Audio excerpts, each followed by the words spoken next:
एक बार एक छोटे से गांव में एक लड़की रहती थी जिसका नाम मीना था। मीना बड़ी हिम्मत वाली और जिज्ञासु थी। उस गांव के पास एक घना जंगल था जिसमें लोग जाने से डरते थे क्योंकि वहां एक भेड़िया के होने की अफवाह थी। पर एक दिन एक ऐसी घटना घट गई जो मीना को जंगल के बीच ले गई जहां उसका सामना उस भेड़िया से होना था। मीना के पिता की तबीयत खराब थी। एक विशेष जड़ी बूटी की जरूरत थी जो सिर्फ उसी जंगल में मिलती थी। माँ के मना करने के बावजूद मीना अपने पिता के लिए जंगल में चली गई। जंगल के रास्ते में मीना को लगा जैसे कोई उसका पीछा कर रहा हो।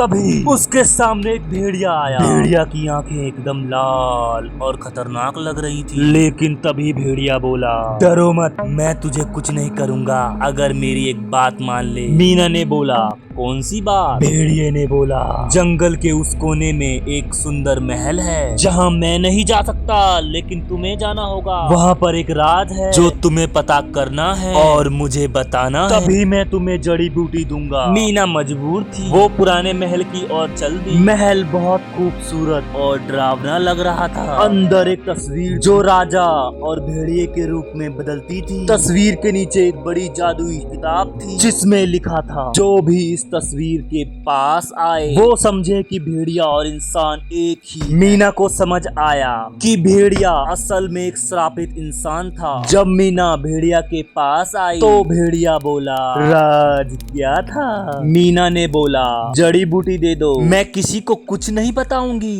भेड़िया हंसने लगा और बोला, अगर तुमने राज किसी को बताया तो तुम भी भेड़िया बन जाओगी। मीना जड़ी बूटी लेकर घर को चल दी और अपने पिता की जान बचाई। लेकिन वो भेड़िया वाली बात किसी को नहीं बता सकती थी। लेकिन हर रात उसको लगता था कि भेड़िया की आंखें अब भी उस पर नजर रखी हुई हैं। ये राज अभी भी जंगल में छुपा हुआ है। क्या भेड़िया कभी अपने श्राप से मुक्त हो पाएगा? जानने के लिए दूसरा पार्ट जरूर देखें, जल्द आने वाला है। धन्यवाद आपका।